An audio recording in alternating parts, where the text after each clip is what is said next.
it's Mark Kawabe here from KAATSU, Canada, and I'm doing a video here to show you how to diagnose whether you have a leak in your system. So KAATSU systems, they're pneumatic air bands, and that means, of course, we're transmitting air through these air hoses. So if there is a leak somewhere in the system, we want to try and troubleshoot that so we can get it resolved. So what I'm going to do is I'm going to start off by putting my KAATSU C4 into constant mode because I want to try and test out a constant pressure. I'm going to put this up to 200 SKU, which is a relatively high pressure, and we'll inflate the air bands to see what's going on. So we can see that the pressure is increasing. And as it approaches 200, we hear that the compressor is not able to maintain the pressure because it keeps running. So that's an indication that there is a leak somewhere in the system. So the first thing I do is, you'll notice I have the air bands all connected. I'm going to disconnect one air band. And you can hear that the compressor has stopped running, and that means that this air band is holding air, and it seems that this one could be leaking. So I'm going to reattach the air hose. It's going to try and repressurize, and you can see and hear that the compressor is still running and it's not able to come back up to pressure. I'm going to disconnect this side, and that looks like it is not the problem.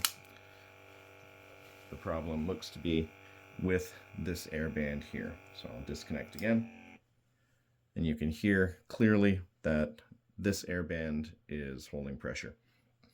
Now, if there were a leak in any of the other components, if there were a leak in this air hose or the other air hose or the air band or the controller, the compressor would still be making noise. It would still be trying to run.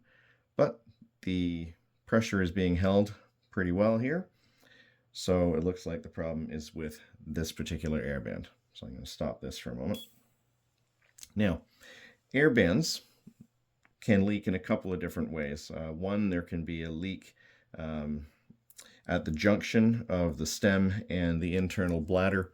That's the most common spot for air bands to get leaks, especially if you have this style of stem. If this has gotten turned too far, it can separate from the air bladder inside. So this type of stem needs to stay in line with the air band as much as possible. But there's another possibility, and that is that the O-ring on the valve could be a little bit worn out. So the way to test this is, we know that this air band is holding air properly. So what I'm going to do is I'm going to take this O-ring, and I'm going to take it from here, I'm going to put it on here, and I'm going to see if this will hold.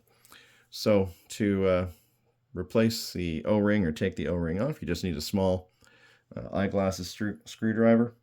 I'm going to take this O-ring off, like so. So this is the one that we just took off. And here is the one from the air band that is holding air properly. So remove that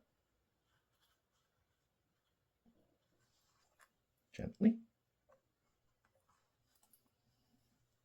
There we go. And I'll just slide it on this one here.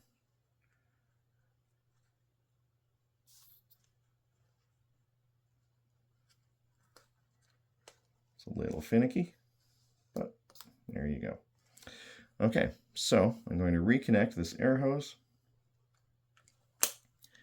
And now I'm going to resume the pressurization. And you can hear and see right away that the pressure has gone right up. And it's now holding properly at the 200 SKU level. So actually, the air band itself is not the issue.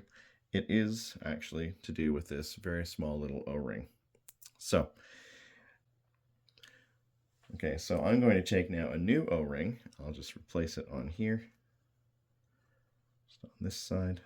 Again, just Stretch it across. I'll attach this air hose. It's going to repressurize. And now again, we can see and hear that the pressure has come back up to the 200 level and the air is being held properly. So the replacing of the O-ring was the solution for this particular issue. But like I said, if you replace the O-ring and the AirBand is not holding air, then you know you have isolated the problem to one particular AirBand. So keep in mind, your AirBands have a 6-month warranty on them from the time of purchase. If you are encountering any issues with your AirBands during this time, please contact us so we can get you a replacement under warranty. And if you have any questions regarding your KAATSU equipment, please feel free to reach out to me at mark@kaatsu.ca. All right, thanks very much, and I hope this has been a helpful video.